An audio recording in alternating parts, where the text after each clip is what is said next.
मटर पनीर रेसिपि देखो কি কি লাগছে আমার দেখিয়ে দিচ্ছি। এটা আমার কাকিমার বাড়িতে গিয়ে বানিয়েছি।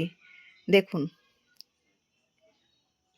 পনির কেটে নিয়েছি, মটরশুঁটি, আলু, পনির মশলা তোমরা দিতেও পারো না দিতেও পারো,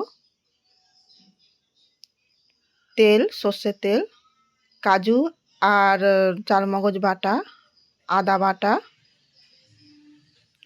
লঙ্কার গুঁড়ি, হলুদ গুঁড়ি, মেথি, তেজপাতা, নুন, চিনি। দেখুন, কড়াইটা গরম হয়ে গেছে। আমি এতে সামান্য একটু তেল দিয়ে দেব।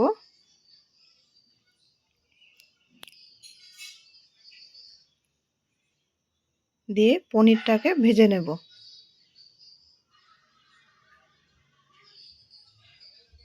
তেলটা গরম হয়ে গেছে। পনিরগুলো দিয়ে একটু নাড়াচাড়া করে ওর মধ্যে দেব হলুদ গুঁড়ি আর দেব নুন স্বাদ মতো।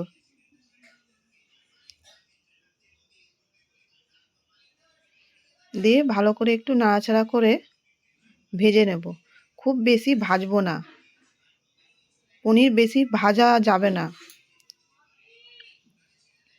ভাজলে চিমড়া হয়ে যায়। দেখুন এইভাবে। এবার আমি উঠিয়ে নেব একটা পাত্রে।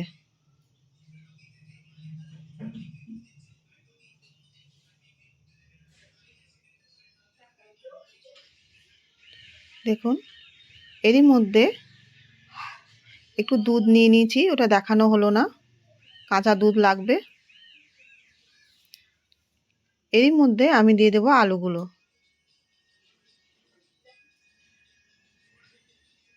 পনিরের মধ্যে 1 গ্লাস মতো একটু জল আমি ঢেলে দিলাম, তাহলে পনিরটা একটু নরম থাকবে। হলুদ গুঁড়ি দিলাম আর দেব নুন।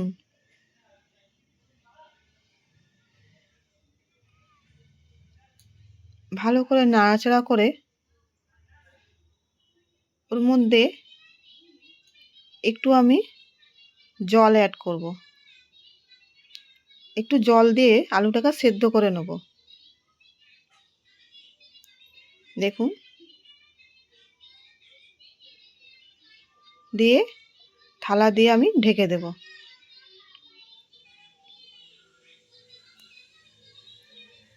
দেখুন এইভাবে পাত্রের মধ্যে উঠিয়ে নিলাম আমি। হয়ে গেছে আলু ভাজা। কড়াইতে সামান্য তেল দেব, তোমাদের যতটা পরিমাণ তোমরা দিতে পারো।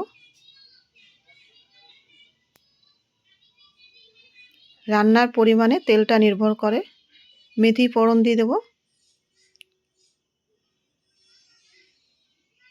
দুটো যে তেজপাতা রেখেছি আমি দিয়ে দিলাম।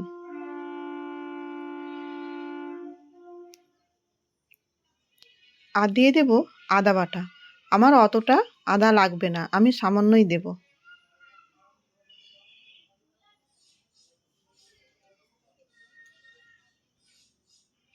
দেখুন,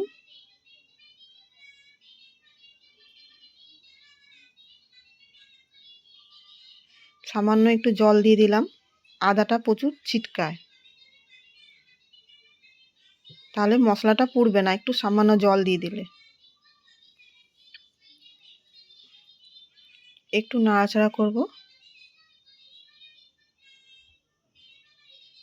আর দিয়ে দেব হলুদ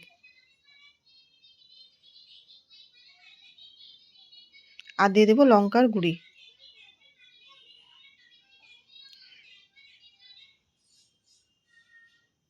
ভালো করে নাড়াচাড়া করে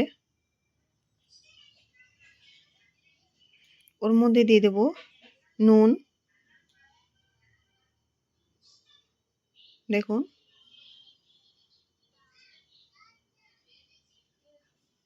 আর দিয়ে দেব চিনি।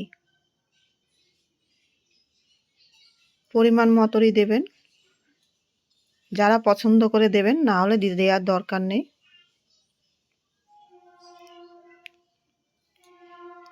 কাজু আর চালমগজ যে বেটে রেখেছিলাম সেটা আমি দিয়ে দিলাম।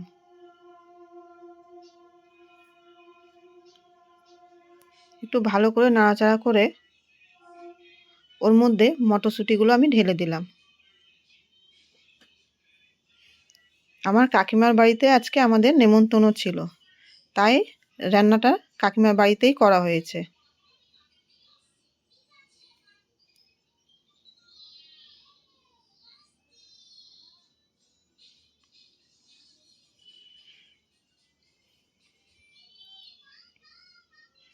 একটু কষে নিতে হবে। এবার আমি দিয়ে দেব পনির মশলা। পনির মশলা তোমরা দিতেও পারো, না দিতেও পারো।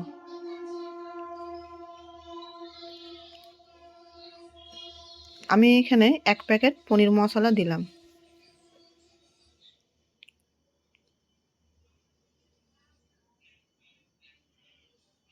ভালো করে একটু কষে নিতে হবে। এর মধ্যে আমি আলুগুলো দিয়ে দিলাম। দিয়ে ভালো করে নাড়াচাড়া করে একটুখানি কষে ওর মধ্যে দুধ অ্যাড করে দেব। একটু দুধ দিয়ে দিলাম।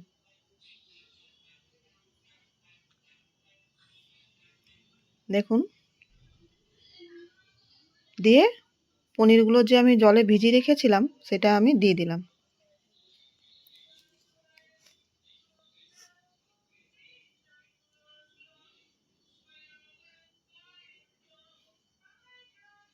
দেখুন, আর একটু সামান্য জল দেব।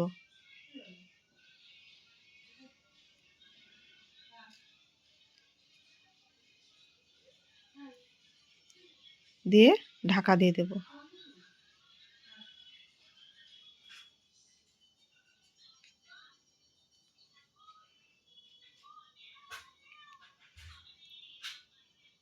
দেখুন, এভাবে মাখা মাখা হয়ে গেলে এবার আমি নামিয়ে নিলাম। হয়ে গেল রান্না।